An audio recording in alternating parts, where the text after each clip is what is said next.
Alors, nous poursuivons notre étude des encycliques et donc nous abordons le pape Saint Pie X sur l'apostolat des laïcs. Et nous commençons dans une première partie sur une lettre encyclique aux évêques d'Italie sur l'action catholique ou l'action des catholiques, comme il l'expliquera dans son encyclique. Donc c'est une encyclique du 11 juin 1905 et qui s'intitule « Il fermo proposito ». Alors, Saint Pie X, petite introduction, Saint Pie X, et bien sûr, c'est un des grands papes du XXe siècle, mais c'est avant tout un pasteur. Il a été le premier pape à n'avoir pas exercé de fonction curiale avant son élection au souverain pontificat.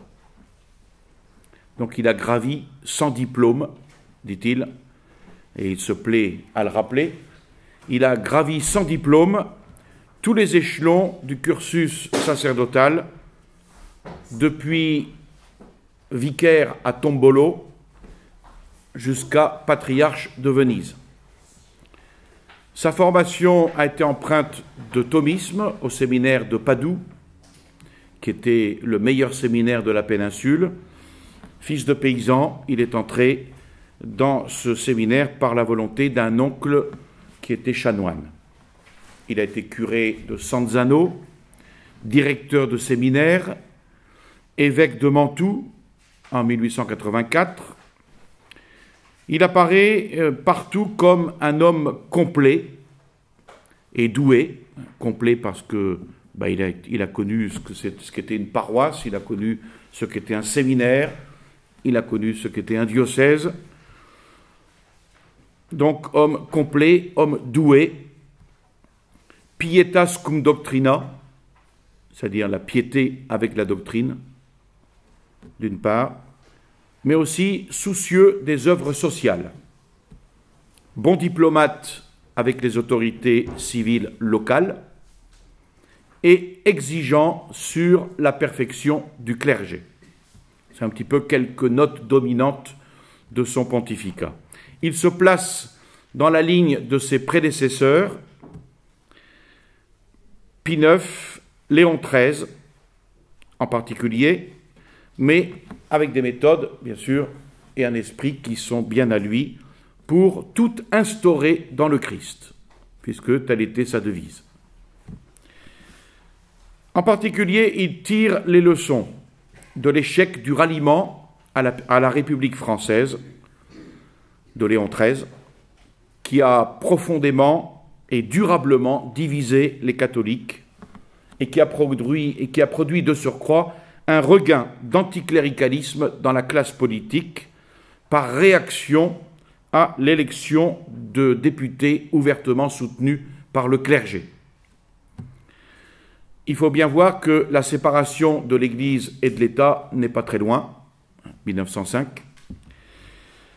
La situation politique apparaît comme une impasse pour le pape.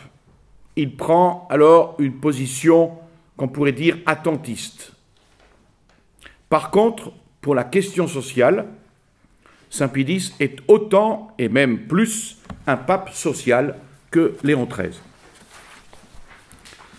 Il reprend les actes de Léon XIII pour les confirmer, pour leur donner encore plus de force, en les précisant, en les synthétisant, et en particulier dès le 5e mois de son pontificat, le 18 décembre 1903, un motu proprio en 19 articles donne le règlement fondamental de l'action populaire chrétienne, tiré des écrits de son prédécesseur.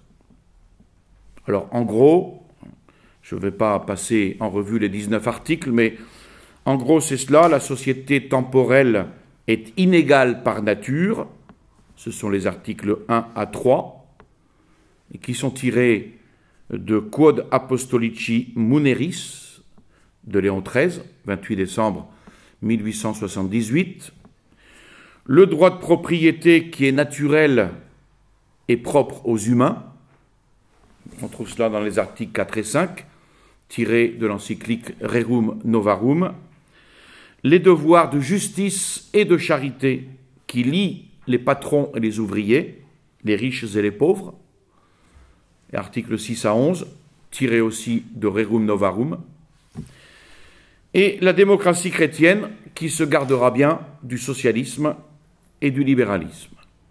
Articles 12 à 15 de Graves de Communi et instruction de la Sacrée Congrégation des Affaires ecclésiastiques extraordinaires du 27 janvier 1902. Et enfin, éviter tout antagonisme de classe, donc refus de la lutte des classes, propre au marxisme. Saint Pidis va rendre obligatoires ces articles et il va prendre des mesures très pratiques pour les faire connaître. Affichage, publication dans les journaux, observance par les catholiques au même titre que leur vie chrétienne. Le pape espère ainsi décapiter les graves tendances socialisantes de la démocratie chrétienne qui étaient apparues au grand jour lors du 19e congrès des catholiques italiens de Bologne avec l'abbé Romolo Murri et ses partisans. On reviendra d'ailleurs là-dessus tout à l'heure dans la condamnation de la démocratie chrétienne, tout à l'heure ou la prochaine fois. Donc ces articles sont donc spécialement pour l'action catholique italienne, mais évidemment pas exclusivement. Les principes sont à prendre pour l'action catholique française. De plus, le pape devait compléter l'enseignement pontifical sur la question sociale par 2 textes fondamentaux, celui que nous allons étudier, Il Fermo Proposito, et notre charge apostolique que l'on étudiera un peu plus tard. Donc pour l'action catholique, la méthode ou la tactique du pape est simple. S'il constate une situation contraire au principe de tout instaurer dans le Christ, il commence par des avertissements, puis il passe aux mesures répressives s'il n'est pas écouté. Enfin, il n'hésite pas à détruire ce qui existe. Alors, il peut donc fonder sur des bases saines, sur de nouvelles bases saines, dont 2 points forts, le confessionnalisme et la soumission à la hiérarchie. Le confessionnalisme, c'est-à-dire la claire appartenance à la religion catholique et la claire définition de notre appartenance à la religion catholique. Ce fut le cas dans Il Fermo Proposito, le premier texte normatif sur l'action catholique, attendu que les précédents avaient plutôt pour but de condamner l'indiscipline et de lever les obstacles. Le cardinal Méry Delval témoigne que ce fut, dit-il, œuvre personnelle du serviteur de Dieu. Puis, sur un point précis, quoique important, l'encyclique Singulari Quidam, adressée aux évêques allemands, touche la grave question de l'interconfessionnalisme religieux en matière syndicale. On dirait aujourd'hui l'œcuménisme en matière syndicale. 2 types de syndicats existaient en Allemagne à cette époque. Des syndicats catholiques, composés uniquement de catholiques, surtout en Prusse, avec leur centre à Berlin, et des syndicats dits chrétiens, c'est-à-dire composés de catholiques et de protestants, ce qu'il appelle l'interconfessionnalisme. Et ces syndicats mixtes étaient basés surtout en Westphalie. Les 2 associations se faisaient la guerre sur le fond de principes d'action catholique. Et c'est pour ça que le pape va intervenir pour dirimer cette grave question aux conséquences incalculables si les principes posés ne sont pas rigoureusement justes.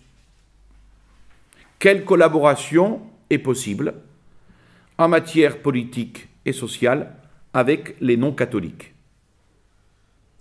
Est-ce qu'il y a une collaboration possible? Surtout dans la lettre Notre charge apostolique, une lettre qui était adressée aux évêques de France, saint Pilice condamne et réfute les erreurs du mouvement politique de Marc Sangnier, le Sillon. 25 août 1910. Le Sillon qui est en fait la démocratie chrétienne. Qui avait d'ailleurs à son époque contre lui l'Action française, et qui va se terminer par la condamnation de l'Action française, hélas, et la victoire évidemment du Sillon, la victoire de Marc Sangnier. Ce mouvement avait conquis la première place en France parmi les mouvements d'action catholique vers 1905. Cependant, il va dévier progressivement, parce que Marc Sangnier était un élève du collège Stanislas, un garçon généreux, pieux. Il organisait des adorations nocturnes au collège Stanislas. C'était un garçon qui avait beaucoup d'idéal, mais qui finalement, petit à petit, va dévier progressivement en adoptant des thèses de plus en plus proches de la démocratie contemporaine, avec un but électoraliste qui va inquiéter les évêques français. Ceux-ci vont émouvoir le Vatican, qui va être obligé, après des mises en garde, de demander la soumission du Sillon à la hiérarchie catholique. Marc Sangnier se soumettra, mais se soumettra de parole. Et c'est ce qui va sauver ses idées, malheureusement. Voilà comme introduction pour bien situer cette encyclique Il Fermo Proposito. Quel est le canevas de la table des matières de cette encyclique? D'abord un préambule, et puis 6 parties. La première partie, l'action des catholiques. La deuxième partie, l'action catholique. La troisième, les conditions du succès de la question sociale. La quatrième partie, l'action catholique et la hiérarchie ecclésiastique. Et puis une conclusion. Alors je ne rentre pas dans le détail de cette table des matières, nous allons la voir au cours de cette étude. Alors tout d'abord, un préambule. Saint Pilice, dans ce préambule, rappelle, d'où le titre de la lettre encyclique, le ferme propos qu'il a formé dès les débuts de son pontificat, c'est-à-dire consacré à la restauration de toutes choses dans le Christ, toutes les forces que nous tenons de la bonté du Christ. Donc tout instauré dans le Christ, et ça, c'est son ferme propos, et qui va gouverner tout son pontificat. Donc cela éveille en lui une grande confiance dans la grâce puissante de Dieu, sans laquelle, évidemment, nous ne pouvons ni concevoir, ni entreprendre rien de grand, rien de fécond. Ça, c'est un principe général. Ce n'est pas par ses propres forces qu'il va y arriver, mais c'est principalement par une grande confiance dans la grâce puissante de Dieu qui permet d'entreprendre quelque chose de grand, de fécond pour le salut des âmes. En même temps, il affirme sentir plus vivement que jamais, pour ce noble dessein, le besoin du concours unanime et constant des évêques, des prêtres, des fidèles confiés à leurs soins. Tous, en vérité, écrit-il, dans la Sainte Église de Dieu, nous sommes appelés à former ce corps unique dont la tête est le Christ. Corps étroitement organisé, bien coordonné dans toutes ses articulations. Et cela, en vertu de l'opération propre de chaque membre, d'où le corps tire son propre accroissement et peu à peu se perfectionne dans le lien de la charité. Et si, dans cette œuvre d'édification du corps du Christ, notre premier devoir est d'enseigner, d'indiquer la méthode à suivre et les moyens à employer, d'avertir, d'exhorter paternellement, c'est également le devoir de tous d'accueillir nos paroles, de les réaliser d'abord en eux-mêmes, de contribuer efficacement à les réaliser aussi chez les autres, chacun selon la grâce qu'il a reçue de Dieu, selon son état et ses fonctions, et selon le zèle dont le cœur est enflammé. Donc il pose ici les deux devoirs, ses devoirs à lui en tant que pape, et les devoirs qu'il attend des fidèles, des prêtres et des évêques. Voilà le préambule. Première partie, l'action des catholiques. Tout d'abord, la civilisation chrétienne. Saint Pie X veut rappeler seulement ici les multiples œuvres de zèle entreprises pour le bien de l'Église, de la société, des individus communément désignés sous le nom d'actions catholiques, qui fleurissent et qui ont fleuri en tout lieu. Action catholique, ou plutôt action des catholiques, comme Saint Pie X le précisera plus loin. Alors, ces œuvres lui sont chères, déclare-t-il, et il veut les voir affermies et favorisées.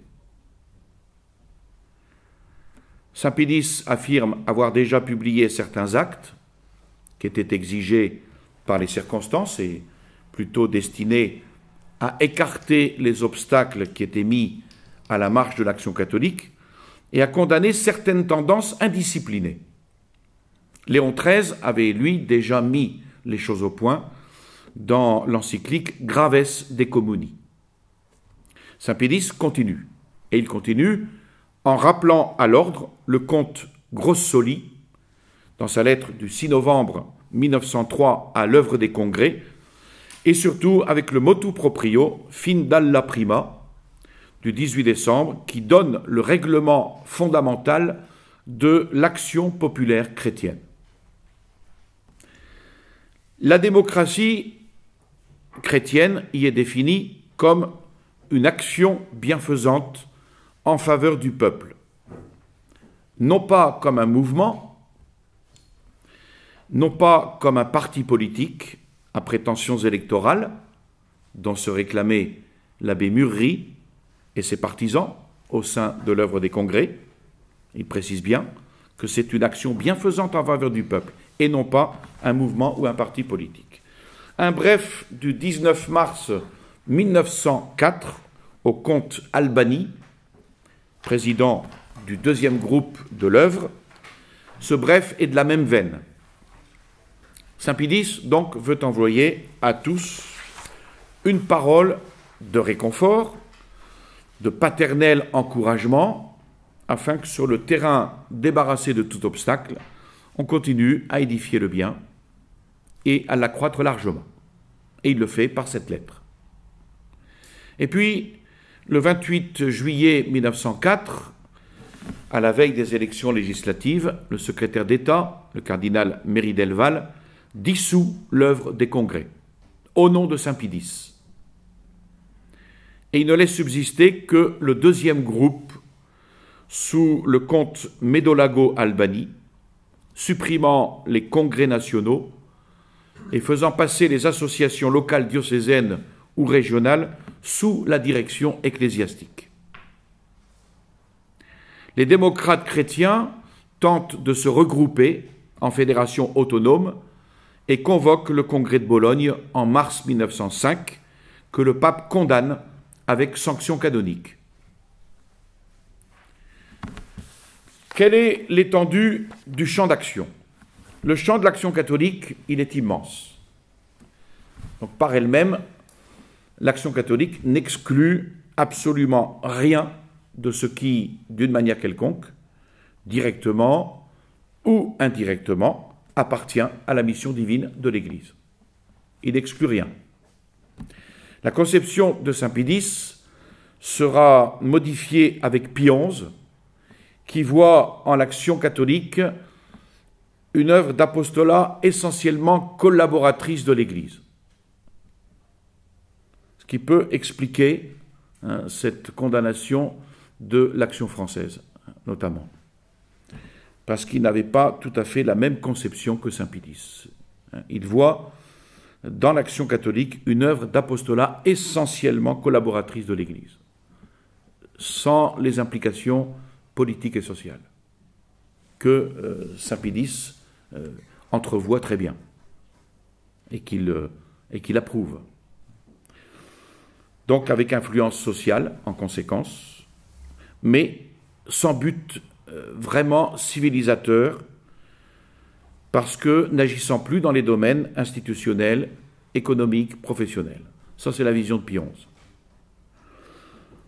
Et d'ailleurs, le père Congar, de triste mémoire, dans Sacerdoce et Laïca, en 1947, donne le principe théologique de cette action catholique, la participation des fidèles au sacerdoce du Christ.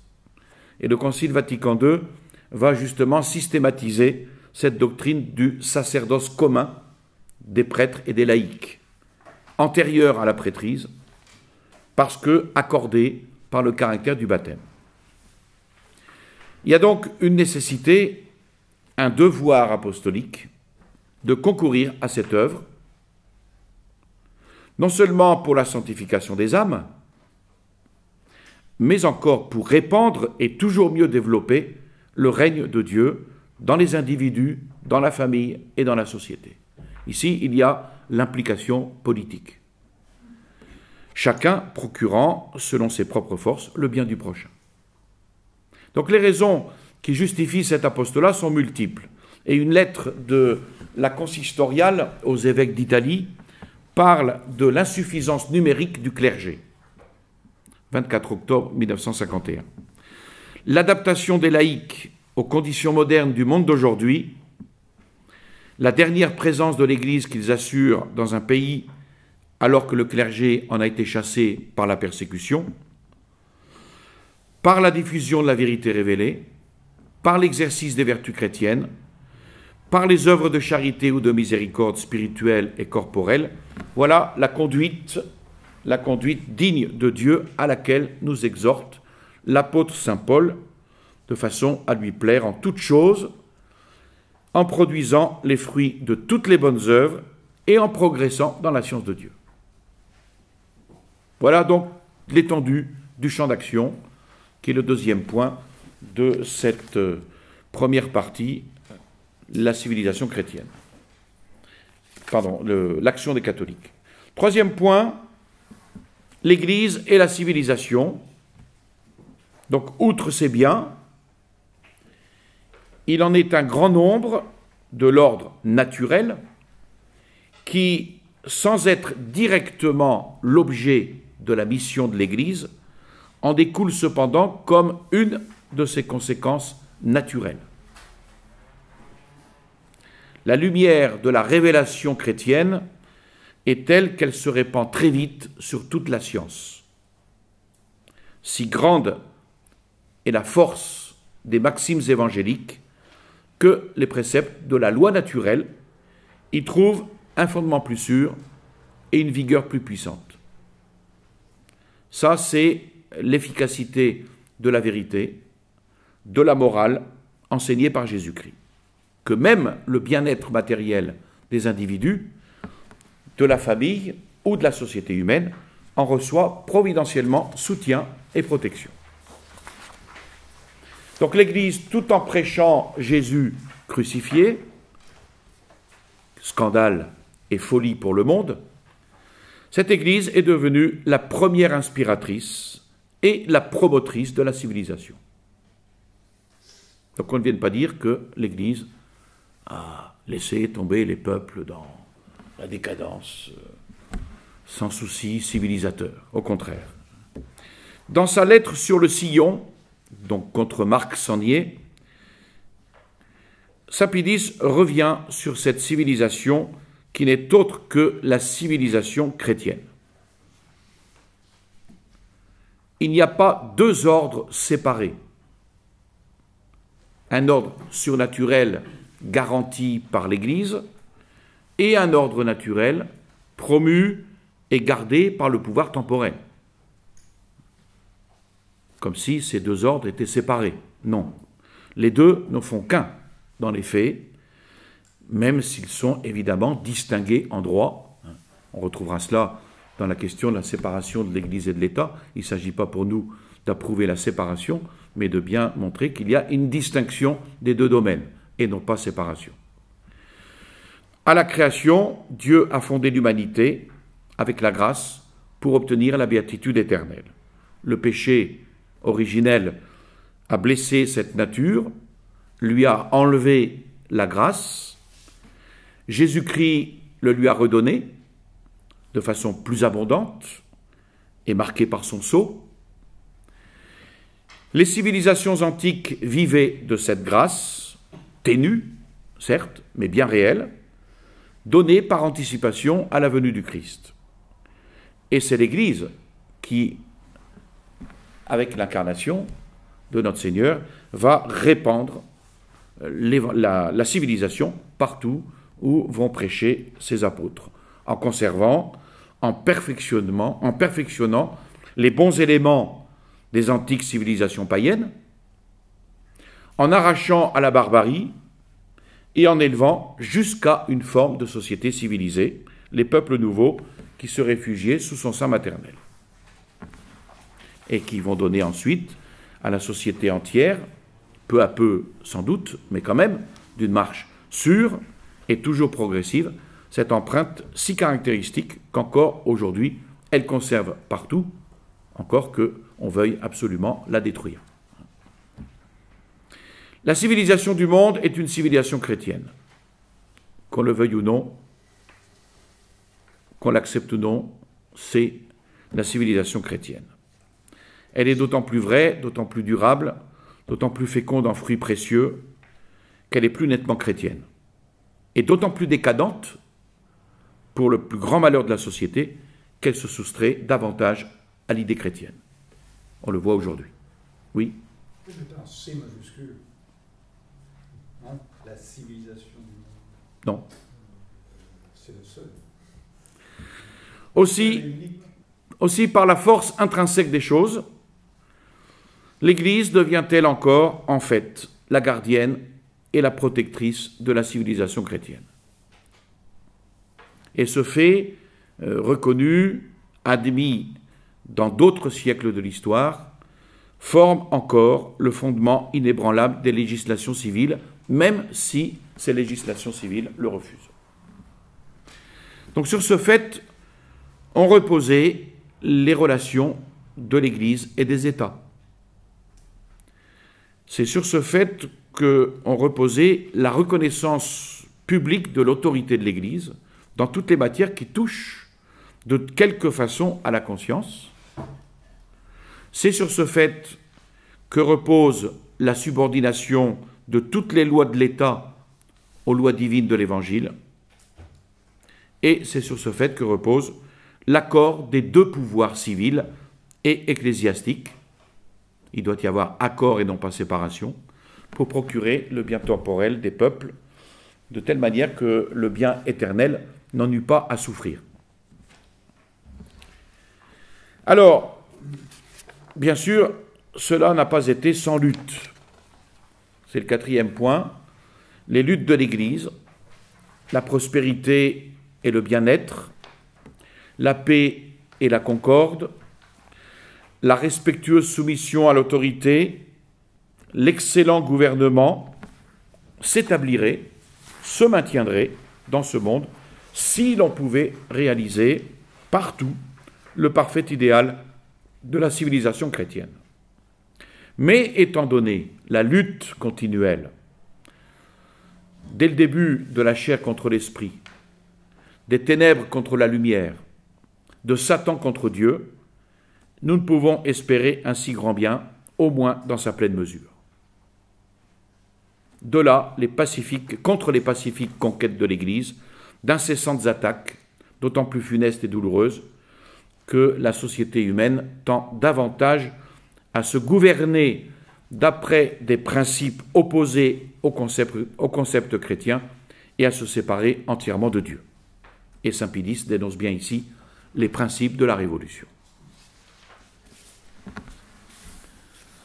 Voilà donc pour cette première partie.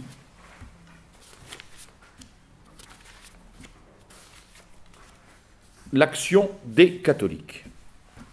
Deuxième partie, Saint Pie X analyse l'action catholique. Tout d'abord, quel est son programme? Et il commence par dire « Ne perdons pas courage ». L'Église sait que les portes de l'enfer ne prévaudront pas contre elle, même si cette Église se trouve réduite à une portion domestique. L'Église sait aussi que dans ce monde, elle trouvera l'oppression, que ses apôtres seront envoyés comme des agneaux au milieu des loups, que ses fidèles seront toujours couverts de haine et de mépris. D'ailleurs, ce seront, vous le remarquez, ce seront uniquement les catholiques qui seront couverts de haine et de mépris, comme fut d'ailleurs rassasié de haine et de mépris son divin fondateur. Le disciple n'est pas au-dessus de son maître. Donc il connaîtra le même sort que son maître. Mais l'Église va néanmoins en avant. Ce n'est pas pour cela qu'elle va perdre courage, elle va en avant, sans crainte, et tandis qu'elle étend le règne de Dieu dans les régions où il n'a pas encore été prêché, elle s'efforce par tous les moyens de réparer les pertes éprouvées dans les royaumes déjà conquis. Donc, tout instauré dans le Christ a toujours été la devise de l'Église. Et Saint Pie X rappelle particulièrement que c'est la sienne de devise. Restaurer toute chose, instaurer toute chose, non pas d'une manière quelconque, mais dans le Christ. Instaurer toute chose dans le Christ. Ce qui est sur la terre et ce qui est dans le ciel en lui, ajoute saint Paul. Donc, restaurer dans le Christ toute chose, non seulement ce qui incombe à l'Église en vertu de sa divine mission, qui est de conduire les âmes à Dieu, ça c'est la mission de l'Église, mais encore ce qui découle spontanément de cette mission, la civilisation chrétienne, dans l'ensemble, de tous et de chacun des éléments qui la constituent. Donc ça, c'est important de bien voir cette double mission, pour éviter cette séparation que l'on rencontre aujourd'hui encore beaucoup chez les catholiques, cette séparation du politique et du religieux. Ce qui est spontané est naturel. La civilisation chrétienne est inséparable de l'œuvre de l'Église. Et comme un propre découlant et exprimant la nature d'une chose, le propre de l'homme, c'est de rire, d'être habillé, de vivre en société. Le propre de l'Église est de répandre les bienfaits de Dieu en ce monde dans tous les domaines, naturels et surnaturels, spirituels et temporels, familiaux, professionnels, nationaux, militaires. Rien n'est exclu. C'est ce que nous avions déjà vu la dernière fois, quand on parlait du fondement de la doctrine sociale et politique du cardinal Pie. Voilà le programme. Alors là-dessus, il va y avoir une multitude d'œuvres. C'est le deuxième point qu'il traite dans cette deuxième partie, l'action catholique. Pour cette restauration qu'il désire, et que nous désirons tous, ces troupes choisies de catholiques qui se proposent de réunir ensemble leurs forces vives dans le but de combattre par tous les moyens justes et légaux la civilisation antichrétienne, apportent à l'Église un appui. Lequel? Réparer par tous les moyens les désordres si graves qui en dérivent, replacer Jésus-Christ dans la famille, dans l'école, dans la société, rétablir le principe de l'autorité humaine comme représentant celle de Dieu, et prendre souverainement à cœur les intérêts du peuple, et particulièrement ceux de la classe ouvrière et agricole, non seulement en inculquant au cœur de tous le principe religieux, qui est la seule source de vraie consolation dans les angoisses de la vie, mais en s'efforçant de sécher leurs larmes, d'adoucir leurs peines, d'améliorer leurs conditions économiques par de sages mesures. Ensuite, s'employer par conséquent à rendre les lois publiques conformes à la justice, à corriger ou supprimer celles qui ne le sont pas, et enfin à défendre et soutenir avec un esprit vraiment catholique les droits de Dieu en toutes choses et les droits non moins sacrés de l'Église. Vous voyez, on est loin du programme d'un certain Emmanuel. Mais c'est pourtant à ce programme qu'il faut arriver et qu'il faudra arriver un jour. La collaboration des laïcs, elle commence avec les saintes femmes qui soutenaient l'œuvre apostolique de notre Seigneur. On a Priscille et Aquila qui aident l'apostolat de saint Paul, les familles romaines de Clémence, Domitille, Priscille, les anachorètes et les moines de la Thébaïde, qui furent le rempart doctrinal catholique contre l'arianisme en Égypte, puis les empereurs, les rois, les seigneurs qui ont converti leur peuple, qui ont restauré la civilisation, par exemple la Renaissance carolingienne, qui ont fondé le tissu paroissial de l'Occident, et puis les chevaliers, bénis par la liturgie de l'Église, qui ont protégé la veuve et l'orphelin. Voilà quelques exemples de collaboration des laïcs. Donc les laïcs vont se grouper en associations, puis bientôt en ordre, en congrégations religieuses, vouées aux œuvres d'instruction, de charité, ou alors elles vont agir au sein des communautés d'habitants, villes et villages, pour faire la charité. Enterrer les morts, secourir les indigents, fonder les lazarets et les hôpitaux. Par quels moyens? Au moyen souvent des confréries, les confréries de pénitents, les confréries de charitons. Les charitons, ce sont ceux qui font office de pompes funèbres en Normandie. C'est une confrérie qui était chargée d'ensevelir les morts, de donner une sépulture aux défunts, donner le catéchisme dans les paroisses, les missions étrangères. Donc l'ensemble de toutes ces œuvres, dont les principaux soutiens et promoteurs sont les laïcs catholiques, et dont la conception varie suivant les besoins de chaque nation, les circonstances particulières de chaque pays, tout cela va constituer ce que l'on a coutume de désigner par un terme spécial, et assurément très noble, l'action catholique ou l'action des catholiques. Même si aujourd'hui, le mot action catholique, j'allais dire sans mauvais, parce que l'action catholique a été complètement détournée.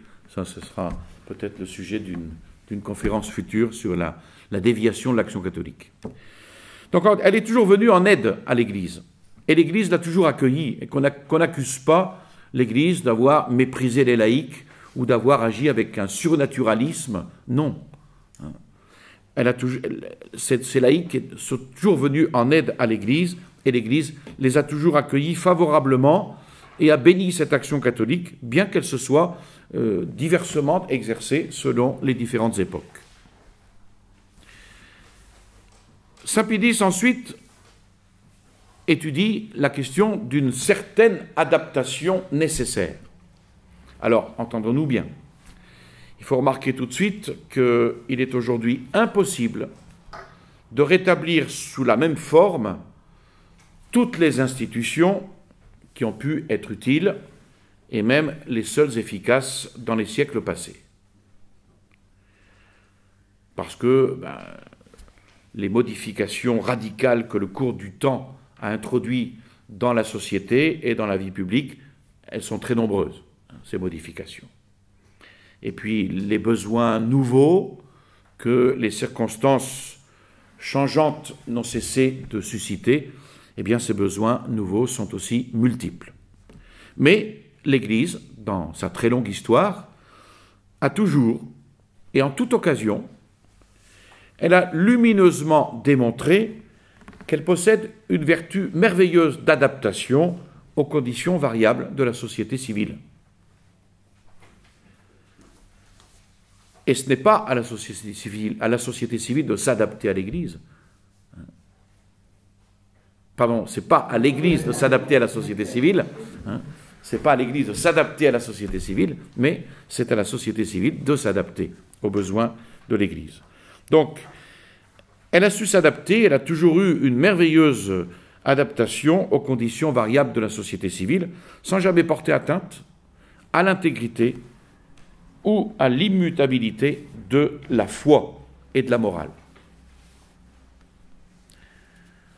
Et en sauvegardant évidemment ses droits sacrés, elle se plie, elle s'accommode facilement en tout ce qui est contingent, tout ce qui est accidentel, aux vicissitudes des temps et aux nouvelles exigences de la société. La piété, dit saint Paul, se prête à tout. Il dit cela dans la première à Timothée, au chapitre 4, verset 8. La piété se prête à tout, possédant les promesses divines pour les biens de la vie présente comme pour ceux de la vie future. Et donc, l'action catholique également, tout en variant, quand il est opportun, ses formes extérieures, ses moyens d'action, cette action catholique va rester toujours la même dans les principes qui la dirigent et le but très noble qu'elle poursuit. Chose que ne va pas respecter l'action catholique au cours de ce XXe siècle. Elle ne respectera plus les principes qui la dirigeaient, ni même le but très noble qu'elle poursuivait. Et pour qu'en même temps cette action catholique soit vraiment efficace, il conviendra d'indiquer avec soin les conditions qu'elle exige elle-même, si l'on considère bien la nature de l'action catholique et la fin de cette action catholique. Alors, quelles sont ces conditions requises? C'est le quatrième point de cette deuxième partie. Des chrétiens d'élite. Avant tout, il faut être profondément convaincu que l'instrument, c'est-à-dire nous, est inutile s'il n'est approprié au travail que l'on veut exécuter. Les apôtres laïcs sont comme un instrument aux mains de la hiérarchie. Ça, c'est Pie XII qui dit cela. C'est une expression de Pie XII. Instrument aux mains de la hiérarchie. Et en ce sens, eh bien, nous sommes les causes secondes que Dieu use pour son plan. La cause première étant Dieu. La cause première de toute chose étant Dieu. Dieu se sert des causes secondes que nous sommes pour accomplir son plan. Ainsi voit-on que l'action des catholiques n'est rien si elle n'est liée à la cause principale, que sera l'Église enseignante. Église enseignante qui donne les principes doctrinaux par son magistère et qui donne grâce et force divine par les sacrements. Sans cela, elle n'est rien, cette action catholique. Et l'Église imprime une certaine mission, un certain gouvernement, aux œuvres des laïcs. Je dis bien, ici, saint Pie X dit bien un certain gouvernement, pour éviter les critiques de l'anticléricalisme qui accusait l'Église d'être dictatoriale dans son action dans son action auprès des laïcs, dans la soumission qu'elle demandait à la hiérarchie. Donc l'action catholique se proposant d'instaurer toute chose et de restaurer toute chose dans le Christ constitue un véritable apostolat. Un apostolat à l'honneur et à la gloire du Christ lui-même. Alors pour bien l'accomplir, cet apostolat, il nous faut la grâce divine. Et l'apôtre ne la reçoit, ne peut pas la recevoir s'il n'est pas uni au Christ par la grâce sanctifiante.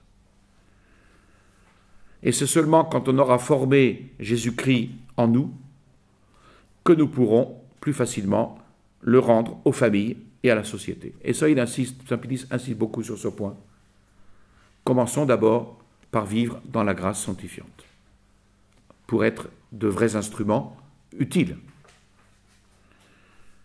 Sinon, ce n'est que du vent.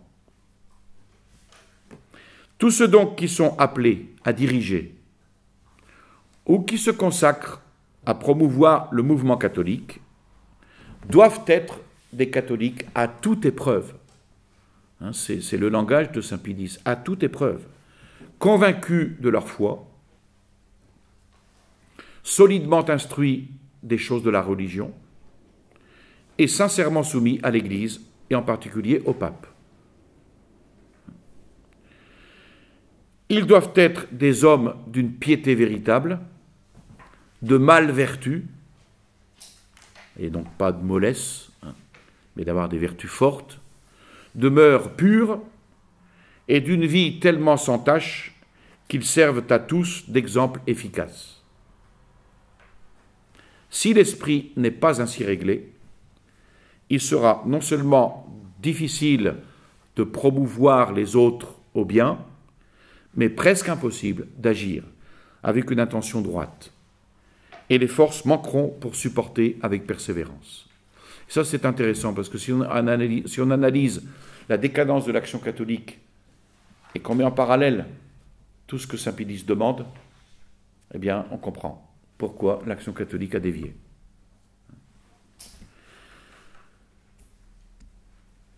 Donc, les laïcs catholiques doivent être des hommes d'une piété véritable, et si tout ce qu'on a vu, tout ce qu'il détaille, si cet esprit n'est pas ainsi réglé, il sera impossible, il sera non seulement difficile de promouvoir les autres biens, mais presque impossible d'agir avec une intention droite, et les forces manqueront pour supporter avec persévérance les ennuis qu'entraîne avec lui tout apostolat, les calomnies des adversaires, la froideur et le peu de concours des hommes de bien eux-mêmes, c'est-à-dire que là, ils visent les catholiques.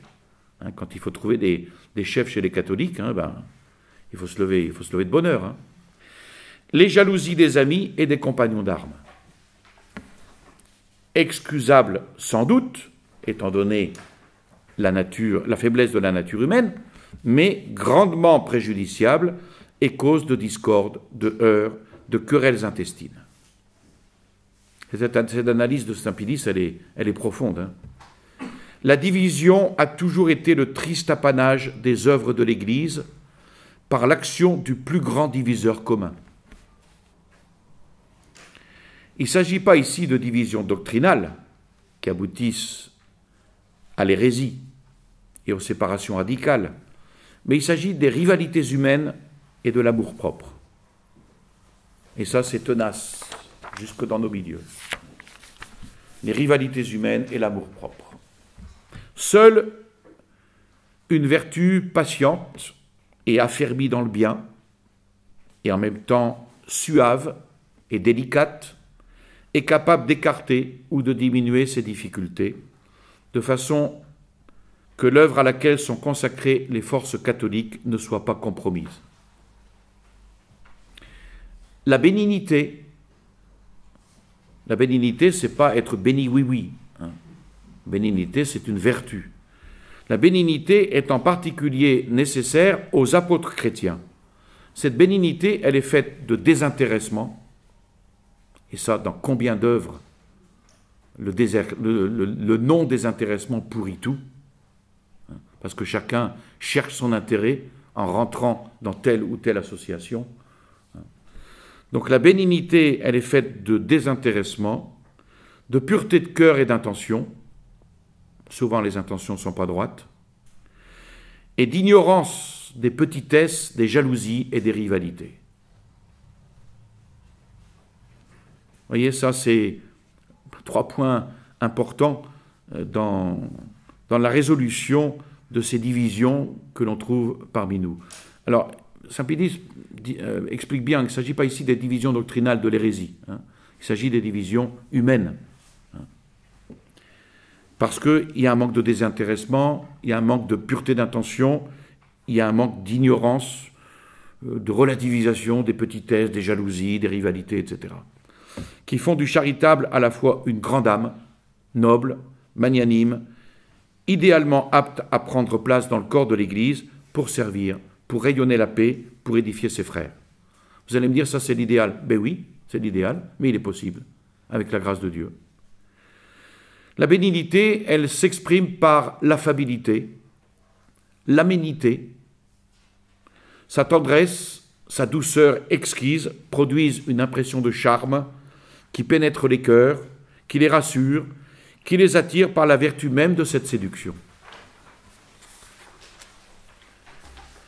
L'invisible agapé du Père Céleste se reflète sur le visage de ses enfants. Ça, c'est une expression du Père Spic dans son livre « La théologie morale du Nouveau Testament ». La volonté de Dieu, disait saint Pierre aux premiers chrétiens, c'est qu'en faisant le bien, vous fermiez la bouche aux insensés, qu'il n'ait pas d'argument, justement, à avancer contre les catholiques. On ferme la bouche aux insensés. Comment faire? Eh bien, en vivant selon la volonté de Dieu. C'est le meilleur moyen.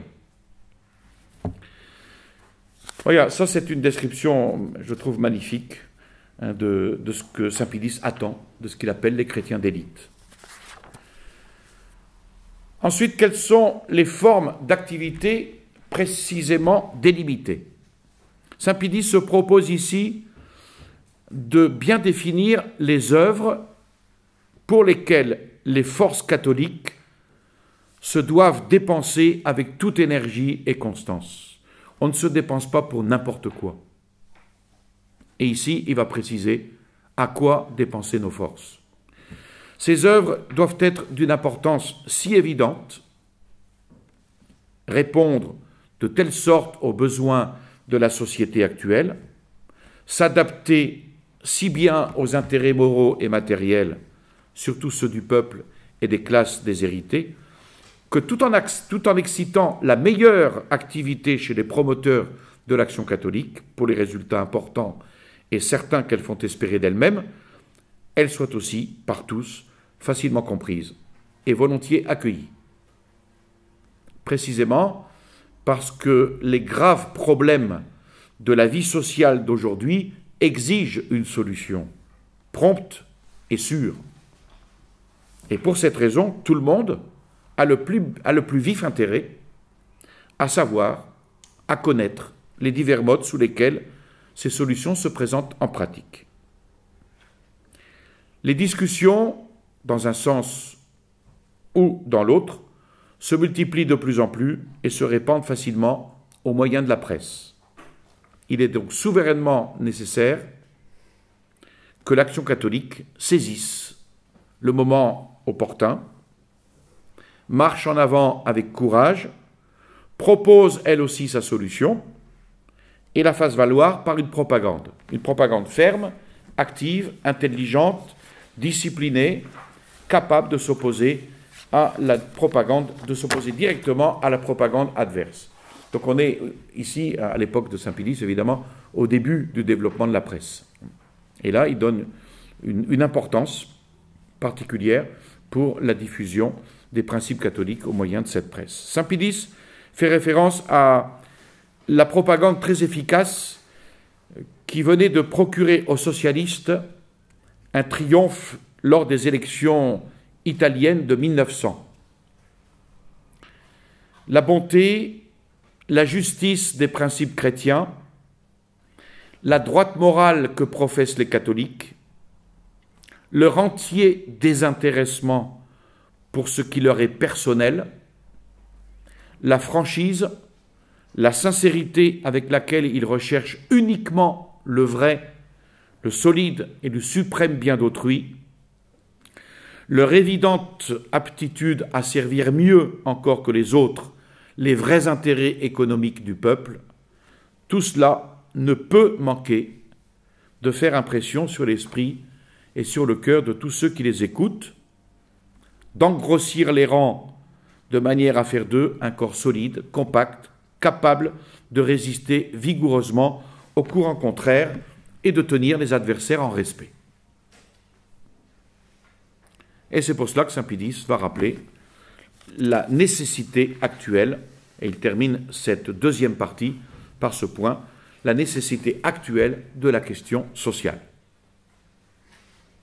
Déjà Léon XIII, dans Rerum Novarum, avait indiqué l'objet autour duquel doit se développer principalement l'action catholique, à savoir la solution pratique de la question sociale selon les principes chrétiens.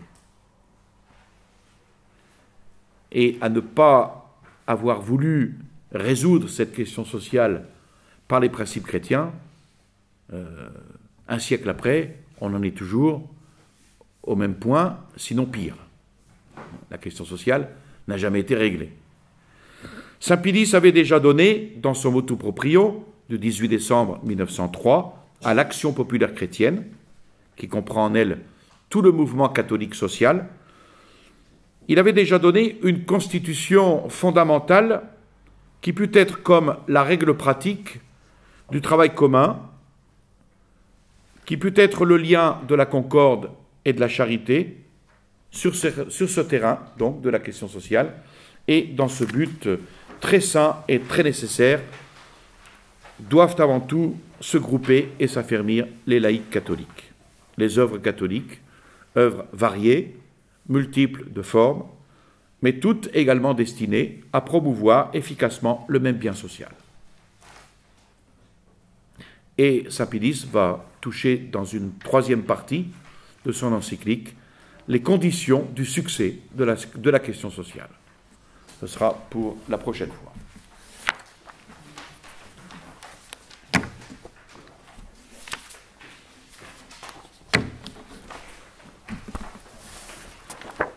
Voilà.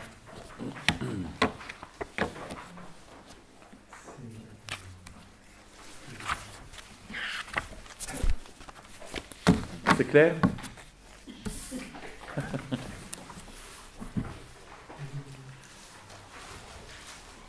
Ah, Saint Pilice, c'est un régal. Hein.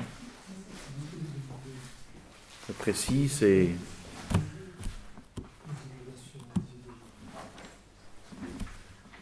Oui.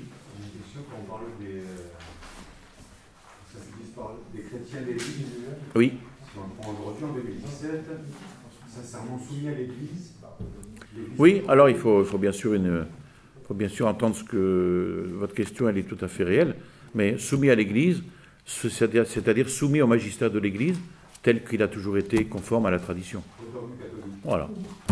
C'est ça, hein, qu'il faut... Quand on voit aujourd'hui, par exemple, le cardinal Burke qui met encore la fraternité... Ah oui, oui, non, mais ça, c'est pas le magistère, ça. Non, le magistère, c'est tout ce qui est conforme à la tradition. C'est-à-dire que le magistère, on peut dire qu'il s'est arrêté à Vatican II. Hein. C'est tout. Tout ce qui est antérieur à Vatican II, ben, c'est le magistère continu de l'Église. Tout ce qui est après, c'est... L'éclipse, oui, voilà. L'éclipse du magistère. Bonne expression.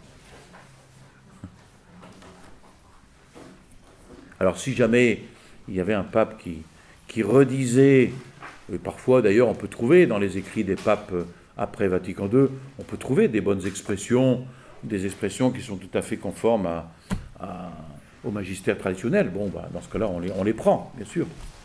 Mais bon.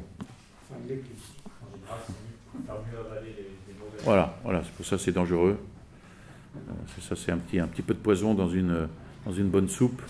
Hein, vous en connaissez le résultat. Et puis la nature humaine, elle est faite comme ça.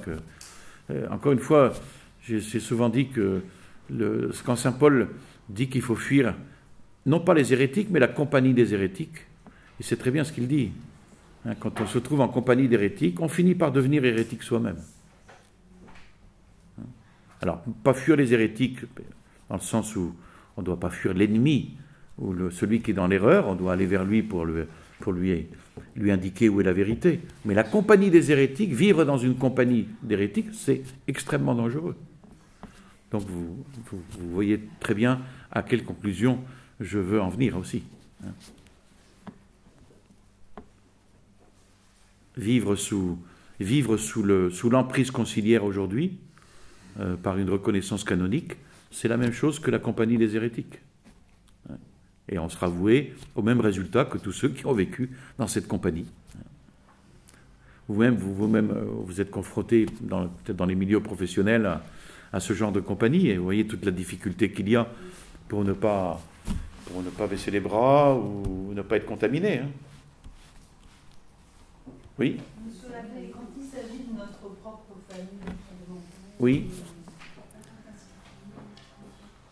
comment on peut faire pour ne pas couper les ponts, les éclairer sans... On peut pas.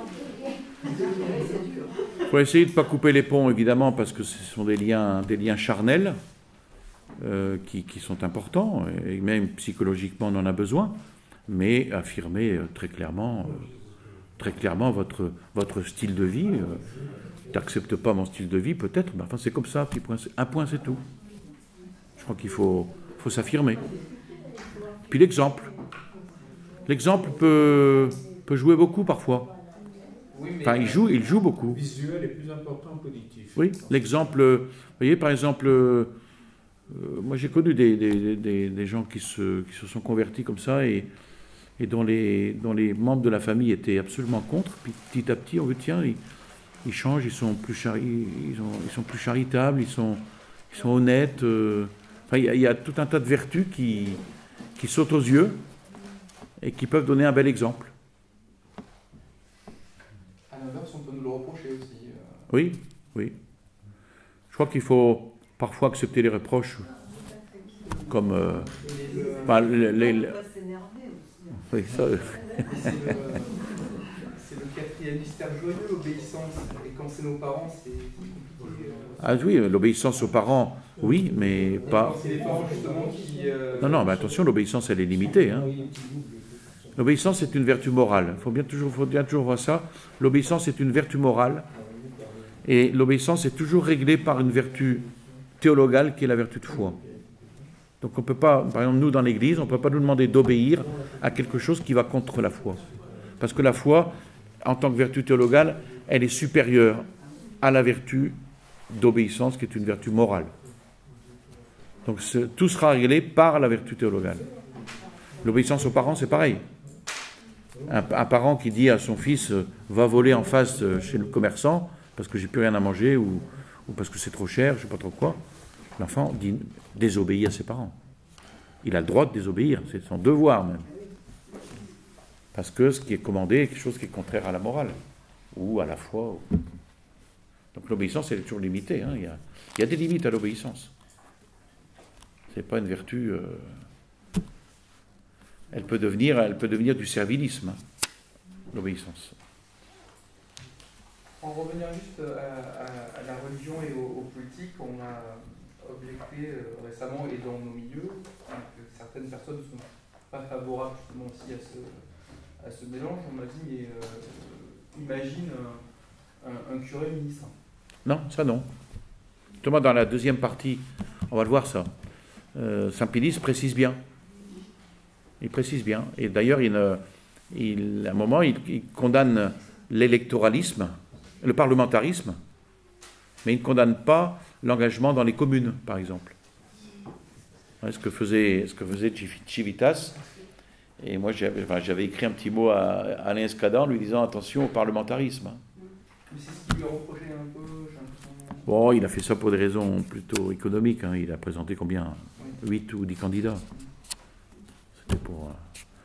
Par contre, l'engagement dans les communes, oui. Et pas avec n'importe qui. Ça, c'est la deuxième partie. Justement, la deuxième partie est plus politique chez Saint-Pédis, où il précise bien les conditions. Et Civitas, c'est quand même des laïcs. Enfin, je veux dire, il n'y a pas Oui. de... Voilà, il n'y a pas de... Ah, il y a une hiérarchie ecclésiastique. Il y a un aumônier qui est le Père Laurent. Il y a un conseiller doctrinal qui est moi-même. Donc vous avez des vocations, enfin, l'aumônier avait vocation de faire de la politique, c'est-à-dire... Non, c'est pas à nous de faire de la politique. Alors attention, il faut s'entendre sur le mot politique. Le mot politique, c'est ce qui appartient à la cité. C'est ce qui est de la cité. Nous, quand on parle de politique aujourd'hui, on pense tout de suite à parti politique. Politique, c'est pas ça. C'est la science du bien commun de la cité. Donc, et l'Église a une doctrine sociale, a une doctrine politique, l'Église. Mais de là à s'engager en politique, ça c'est différent. Ça c'est l'affaire des laïcs. C'est pas l'affaire du clergé. Mais que le clergé exerce une une autorité sur ces laïcs parce que c'est elle qui a donné la doctrine sociale de l'Église, oui. C'est pour ça, par exemple, dans le Civitas, il y a toujours tous les grands événements, il y a toujours l'aumônier et moi je suis présent aussi. Pour bien montrer que c'est sous... Et il y a eu en certaines occasions, on a eu à redresser certaines choses. Tout simplement, et à partir du moment où celui qui dirige est soumis à l'Église et au magistère de l'Église, il le comprend.